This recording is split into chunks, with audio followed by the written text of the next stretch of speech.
केते कष्ट सही 10 मास गर्भ जंत्रणा को खातिर नकरी शिशुटी को जन्म देइथिला एई माटी। एबे किंतु ता जन्म कला संतान ता पाखरे नाही।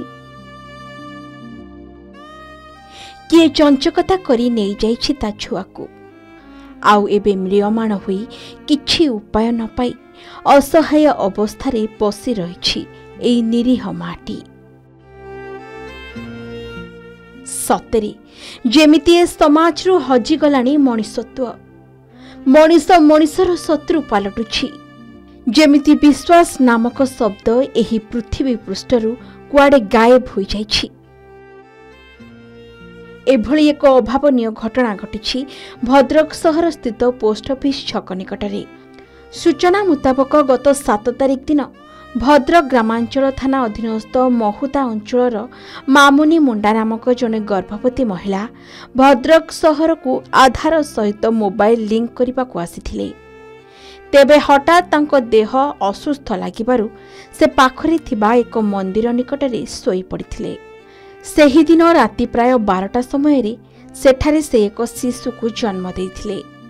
तेबे स्थानीय लोके भोर समय एपरी एक घटना देखि तुरंत आंबुलांस डाकी महिला को भद्रक मेडिकल को पठाइथिले।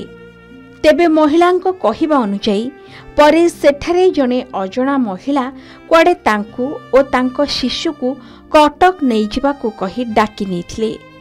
आउ चंचकता करी महिला ठारू नवजात शिशुटी को धरी कुआडे चली गले जे आउ पत्ता मिलुनी।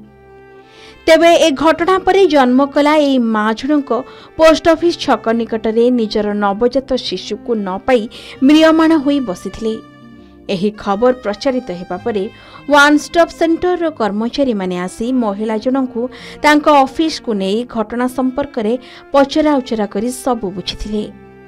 एपटे जो महिला ए सब कांड घटाइछंती सेही महिलांकर ना गाँ ठिकणा किछि भी जानि नाहंती एई महिला जनक, जहा समस्तंकु चिंतारे पकाइछि। पिला जन्म हैला कतरु ताउ टिके मोर किछि हेइतिलानी सेठी टिके गडी बुलुतनी गुटे बुडाटा सेठी मते पचारला देखिला जेमिति सेठी पई एई तांको बौ घरी कांकु डाकी आनी की सेठु हमकु एई एम्बुलेंस गुडा डाकी नै की हमकु टिके सेठी सेई माइकिनाटा मोर नै की गला। पिला कोन जन्म हैला एठी हेइतिला। हां कोन दिन घटना बुधवार दिन। अच्छा एई जो गला तापर हां छुआटा जन्म हैला नाई फाई भी तार झड़ी तिला नाई सेई हमकु सेई रकम नै की गला मेडिकल।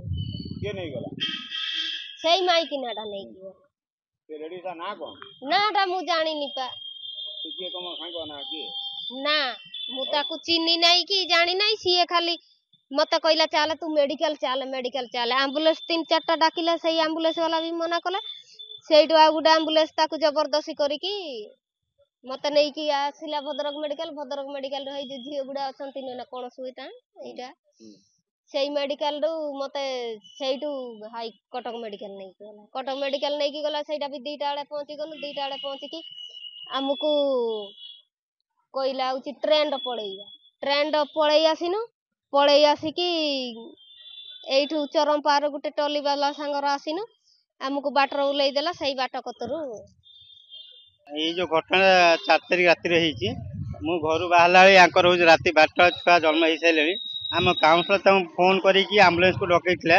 एम्बुलेंस राति 4 रे आसले फेरी एठा नेले नाही ता पर मधर मु आसी एम्बुलेंस जुगाजु करी 4 नंबर एम्बुलेंस याकू नै रेस्क्यू करी नै गले भद्रक मेडिकल सेइटू जण महिला जण सी ता शिशु को नै कले कोन कटक जीवा कटक ना कहि पुन नै आले चरपा अधा बाट छुआटा नै पळेले याकू आमे चाहूचु सीसीटीवी जांच करी उक्त न्याय पाऊ ए महिला जण ताको छुआ पिला जोडू अछि ताको आनी हैंडओवर कर दंतु आ वन स्टेप आस्ते ताको नै आइछन आजी नै कि याकू जांच करंतु न्याय ताको देई दिया जाऊ।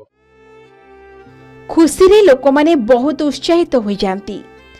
सेही समय रे से माने कोन करिवे जानि पारि न थांती। एभली सामान्य दायित्वहीनतारू घटी जाए बड़ बड़ अघटन। एभली एई माँ जनक बोध हुए शिशुटीए जन्म देबा परे एते खुशी हो जाइथिले जे सहजरे जणे अजणा महिला को विश्वास करी बसिथिले। आउ आजी सेही विश्वास सेही दायित्वहीनता तांको महंगा पड़िछि। तेबे तुरंत एई माँ पाखकु ता छुआटी को फेराई आनिबा पई पुलिस प्रशासन को आकुल निवेदन करिसेंती साधारण जनता। भद्रकरू नरेंद्र कुमार सामल को रिपोर्ट, के न्यूज ओडिशा।